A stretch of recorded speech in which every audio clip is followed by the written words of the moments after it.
साथियों, आज का विषय मैंने चुना है रामकाज। रामकाज इसलिए भी ये विषय मैंने चुना क्योंकि राम राज्य की परिकल्पना तो सभी करते हैं, लेकिन राम राज्य के लिए रामकाज करने के बारे में कोई सोचता नहीं है। हो सकता है कई विद्वान इस दिशा में कार्य कर भी रहे होंगे, लेकिन अधिकांश एक सामान्य बड़ा जन समूह जो है वो इस दिशा में कोई कार्यरत नहीं दिखाई देता है। इसलिए मैंने सोचा कि रामकाज को आधुनिक समय में किस तरह किया जाना चाहिए वो सबके समक्ष प्रस्तुत करना अत्यंत आवश्यक है। जूली नीलेश राठौर जी, स्वागत है आपका। तो साथियों, भारतीय सनातन संस्कृति की सबसे बड़ी धरोहर के रूप में हमारे पास है श्री राम। श्री राम हमारे पास है, लेकिन हम इसकी उपेक्षा करते जाते हैं। आज आधुनिकता की अंधी दौड़ में हम अपनी विनिंग लाइन की ही उपेक्षा करते हैं और बार बार आगे बढ़ते चले जाते हैं और वापस उसी शून्य पर आकर टिक जाते हैं। और यही उपेक्षा हमारे विफलता का कारण बन जाती है। रीना मिश्रा जी भी जुड़ चुकी हैं, स्वागत है आपका। तो हम बात कर रहे थे कि आधुनिकता की संधि दौड़ में हम विनिंग लाइन की उपेक्षा करते हुए भागते ही चले जाते हैं और भागते भागते हम थक कर बेहाल हो जाते हैं। हम सफल होना तो जान गए हैं, लेकिन उस सफलता का आनंद लेना भूलते चले जा रहे हैं और अधिक पाने की चाह में, और भी ज्यादा पानी की चाह में हम उसका आनंद ही नहीं ले पाते हैं। यानी कि ये और अधिक पाने की चाह हमें रिक्तता से भर देती है और उसी रिक्तता को पूर्णता प्रदान करता है श्री राम। उसी रिक्तता को पूर्णता प्रदान करने वाले हैं हमारे श्री राम। राम अर्थात चेतना की वो सर्वोच्च अवस्था है जहां सिर्फ आनंद ही आनंद है। जय श्री राम। प्रेक्षा जी, आप भी आ गई हैं, स्वागत है आपका। मंजू सक्सेना जी, नमस्कार। तो राम चेतना की वह सर्वोच्च अवस्था है जो हमें पूर्णता प्रदान करती है।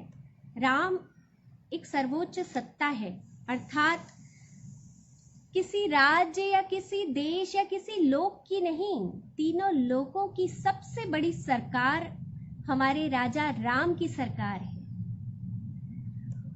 और ये जो इतनी बड़ी सरकार है, इसके कामकाज किस प्रकार होते होंगे, यही जानने के लिए आज हम रामकाज को जानेंगे।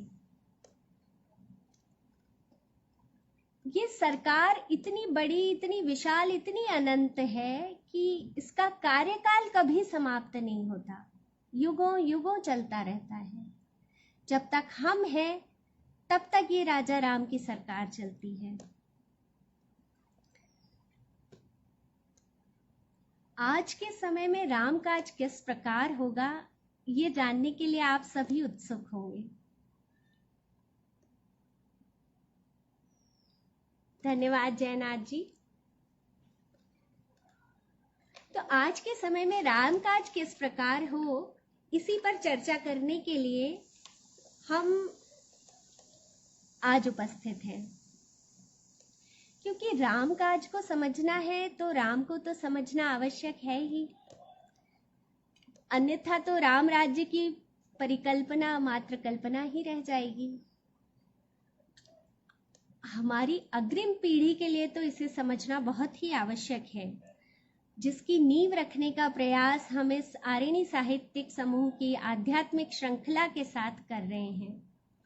बहुत बहुत साधुवाद है आदरणीय डॉक्टर मीनू जी को, मीनू पांडे जी को, डॉक्टर राजेंद्र सक्सेना जी को, प्रेक्षा जी को, जो इस श्रृंखला को सफल बनाने में तन्मयता से कार्यरत है। आरिणी साहित्यिक समूह ने मुझे भी यह अवसर प्रदान किया, इसके लिए सभी का बहुत बहुत धन्यवाद।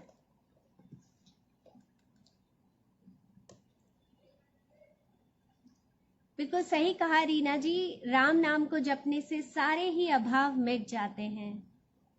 महेश जी धन्यवाद, आपका भी स्वागत है।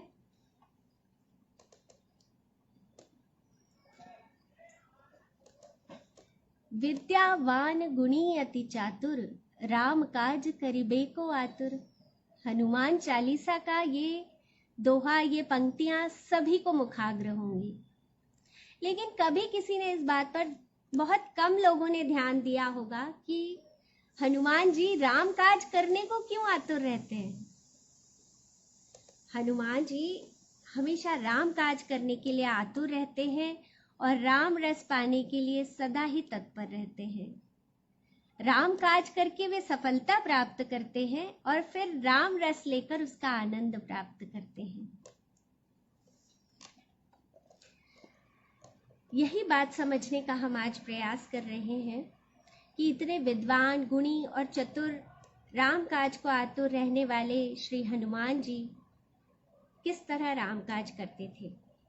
राम काज को समझने के लिए मैंने जैसा कि कहा है कि पहले भी हमें राम को समझना होगा।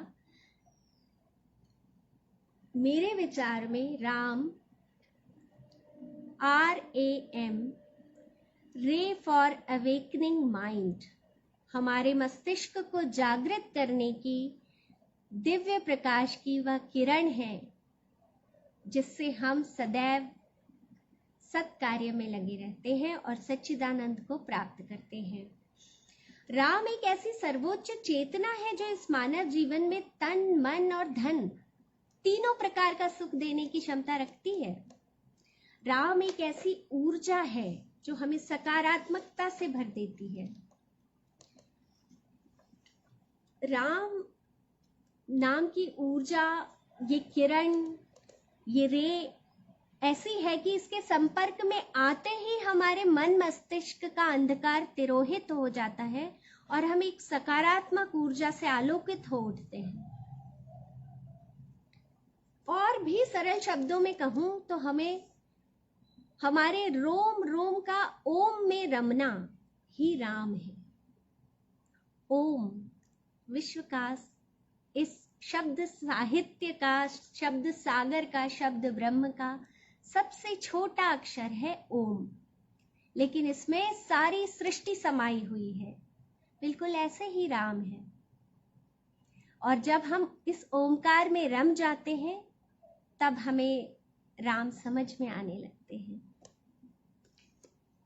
इस प्रकार राम साकार भी है और निराकार भी है। राम दिखते तो नहीं है, रंजना जी स्वागत है आपका। आपने कहा राम दिखते तो नहीं है, लेकिन राम को देखने के लिए अंतर्दृष्टि तो जागृत करनी होगी। राम तो सर्वत्र है, सर्वव्यापी है राम। जैसे ही हमारी अंतर्दृष्टि जागृत हो जाती है, जब हम समझ जाते हैं कि राम क्या है, कहाँ है, तो हमें राम दिखने लगते हैं। कण कण में फिर हमें राम दिखाई देते हैं।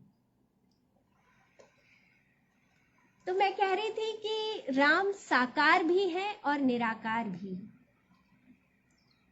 वाल्मीकि जी और तुलसीदास जी ने हमें उनके साकार स्वरूप से परिचय कराया है और सभी उनकी महिमा से अवगत है। और ये दोनों ग्रंथ हमारे पास जो हैं सनातन संस्कृति के, इनमें जीवन के संपूर्णता समाई हुई है अगर हम इसके शब्दों के अर्थों को गूढ़ता से समझें तो। और इसीलिए क्योंकि ये इतना वास्ट है, इतना ज्यादा वास्ट है कि इसको आधे घंटे या कुछ मिनटों में समझना बहुत मुश्किल है, इसलिए मैंने सिर्फ एक शब्द चुना है आज, राम काज। तो हमें सिर्फ राम काज पर ही फोकस करना है। तो उसी को स्पष्ट करने के लिए मैं राम को पहले स्पष्ट कर रही हूं आप सबके सामने। यह छोटा सा मूल मंत्र राम हमारे ऋषियों द्वारा दिया गया सबसे बड़ा प्रसाद है हमारे लिए। इसमें सारे संसार के सारे सुख पाने का रस समाहित है। सच्चिदानंद अर्थात सत, चित और आनंद, यानी कि हमारे चित्त का सत्य में लीन होना ही आनंददायक है। राम किसी पंथ विशेष के अधिकार की बात नहीं है। राम किसी पंथ विशेष के अधिकार की बात नहीं है। हिंदू, मुस्लिम, सिख, ईसाई जो भी राम को समझ लेता है वह उनका ही अनुकरण करने लगता है, और इसीलिए राम अनुकरणीय है। एक बार मैंने सुना था, फारूक अब्दुल्ला ने भी कहा था कि राम अकेले मोदी जी के नहीं हैं, समस्त विश्व के हैं। इसका अर्थ है कि फारूक अब्दुल्ला राम के अर्थ को समझते हैं और वे जानते हैं कि जिसने पकड़े राम के चरण उसका तो बेड़ा पार ही होना है। तो राम धर्म संप्रदाय इन सब से परे है। एक अलौकिक विश्व की सर्वोच्च सत्ता, सर्वोच्च ऊर्जा और सर्वोच्च चेतना का नाम है राम। तो हमें अब समझ में आ ही गया है कि राम हमारे मन की सर्वोच्च चेतना है, जिसके अधीन होकर हम कर्म करते हैं। हमारे कर्मों को नियंत्रण करने वाली जो चेतना है वो श्री राम है। और इस संसार में जब तक एक भी मानव है तब तक हमारे राजा राम की सरकार है।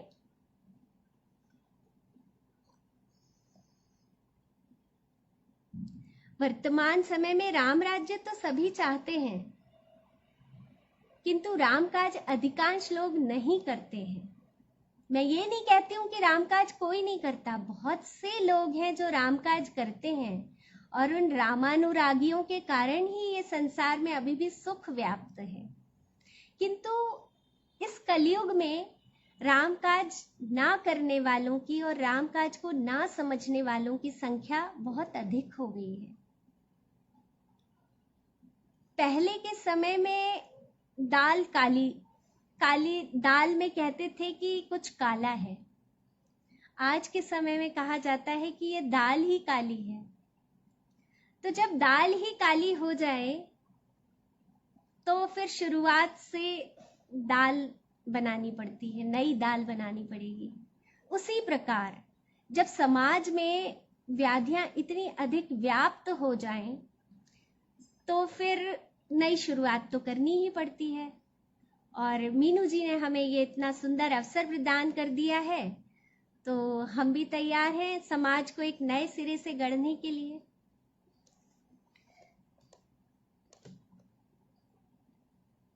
राम से विमुखता का ही कारण है जो आज संपूर्ण समाज में रोग और द्वेष विद्यमान है। हर कोई बेहाल है। इन्हीं कारणों से हमारे बड़े हमें राम का महत्व समझा न सके, और जिसके चलते आज हम अपनी अग्रिम पीढ़ी को, जो बालक बालिकाएं हैं, उनको भी जानकारी के अभाव में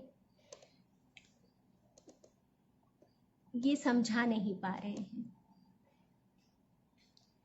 तो आज के समय में जो बालक बालिकाएं हैं वे जानकारी के अभाव में राम को मात्र भजन पूजन की बात मानकर कलयुग के इस तमस में गोते लगाते रहते हैं। तो अब ये जानने के बाद कि हमारा व्यवहार पूर्णतः हमारी मानसिक अवस्था पर निर्भर करता है और हमारे मानस को नियंत्रण करता है राम। राजा राम की सरकार जो है वो हमारे मानस पर नियंत्रण करती है, जिससे हमारा व्यवहार नियंत्रित होता है। यदि हम अपने मानस में राम को बसा लें तो हमारा व्यवहार निश्चित ही राम राज्य की नींव रखने में सक्षम होगा। यदि हम राम में अपना चित्त लगाकर अपना हर कार्य करें तो अवश्य ही एक दिव्य सामाजिक व्यवस्था स्थापित करने में सफल होंगे, और ये कतई कल्पना नहीं रह जाएगी, वास्तव में राम राज्य स्थापित हो जाएगा यदि हम सब राम काज करें। तो राम काज हर वो कार्य है जो मानव हित में है, सर्वजन हिताय है। आज भी सरकार किसी भी पार्टी की हो, लेकिन सभी सरकारी योजनाएं सर्वजन हिताय ही होती हैं, सामाजिक हित को ध्यान में रखकर ही बनाई जाती हैं और संसद में भी पारित होती हैं। सामाजिक हित ना हो तो कोई उसे स्वीकार नहीं करता, अर्थात राम हर हृदय में आज भी विद्यमान है। तो आज के समय में यदि सभी सरकारी कर्मचारी जिन्हें इन योजनाओं के क्रियान्वयन की जिम्मेदारी दी जाती है, यदि वे अपने निज स्वार्थ से ऊपर उठकर सामाजिक हित में पूरी निष्ठा से कार्य करें तो राम राज्य की स्थापना आज ही हो जाएगी। और इस प्रकार तो हर युग में राम राज्य स्थापित हो सकता है। सिर्फ हमें ये याद रखना है कि सच्चे सुख का मूल मंत्र रामकाज करने से ही होगा। हमें राम के मूल मंत्र को अपनाना होगा। रामकाज केवल सरकारी योजना ही नहीं, हमारे समक्ष आने वाला हर छोटा बड़ा कार्य है। बस केवल हमें उसे सत्य निष्ठा के साथ संपादित करना है। हमें हमेशा यह याद रखना है कि कोई भी एक सुख हमें संपूर्ण सुख नहीं दे सकता। जैसे धन का सुख कुबेर को भी संपूर्ण सुख नहीं दे पाया।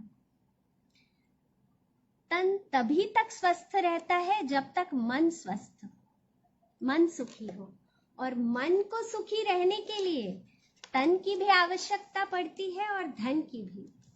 इसीलिए हमारे ऋषियों ने तन मन धन के सुख का मूल मंत्र हमको दिया था। हम अपनी आरतियों में भी गाते हैं, जो ध्यावे फल पावे, तन मन धन का सुख सभी को मिलना चाहिए। तो यदि हम तन मन धन सभी का सुख चाहते हैं तो हमको राम काज करना होगा। और राम काज का अर्थ है किसी भी कार्य को सत्य निष्ठा से सर्वजन हिताय के साथ करना।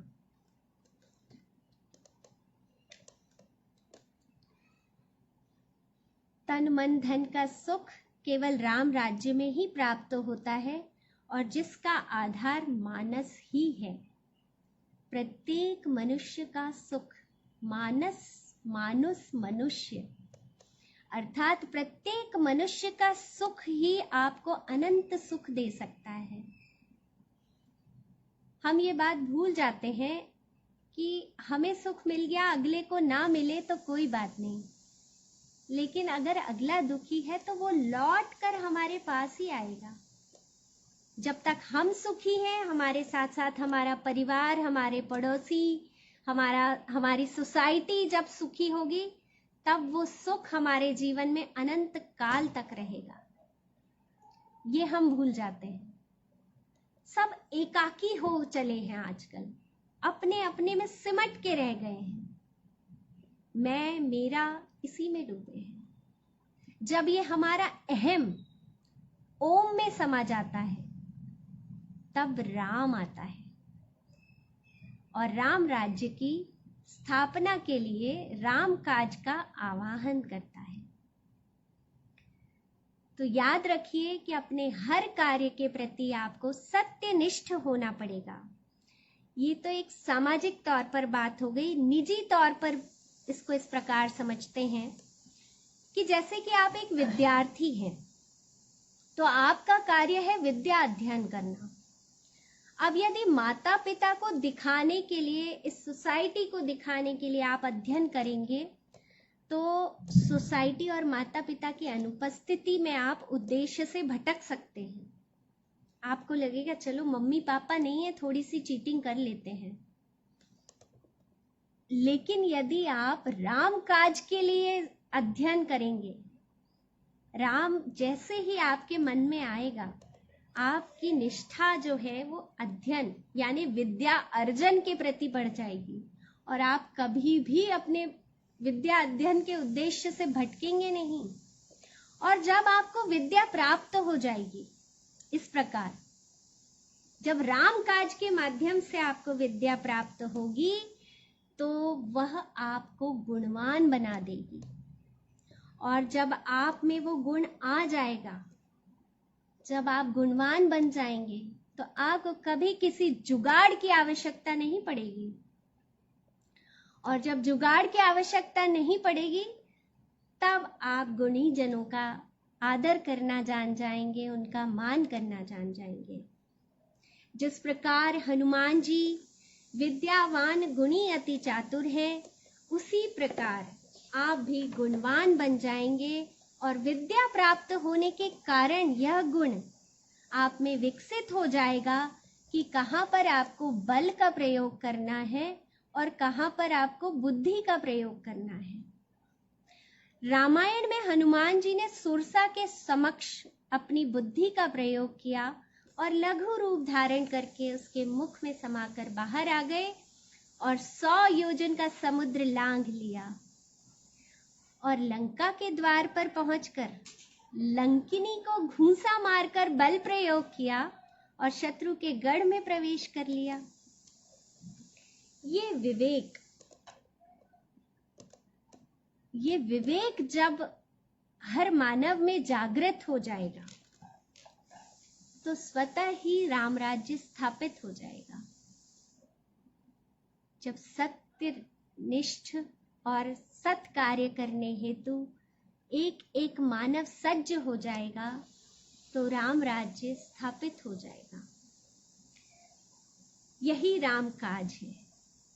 रामकाज के बहुत से उदाहरण हैं जो समय की कमी के कारण हम और ज्यादा एक्सप्लेन नहीं कर पाएंगे, लेकिन अंत में इतना ही कहना चाहूंगी कि आइए आज से हम सब मिलकर सत्य के सारथी बनकर रामकाज करने लगे और राम राज्य की नींव को और अधिक सुदृढ़ बनाएं और सुंदर सुखी समाज के निर्माण में अपने योगदान को सुनिश्चित करें। जय श्री राम। इसी के साथ मैं अपनी वाणी को विराम देती हूँ और बहुत अधिक प्रसन्न हूँ कि आप इतने सारे लोग मेरे साथ जुड़े हुए हैं। आप लोगों ने मुझे सुनने में अपना समय लगाया, इसके लिए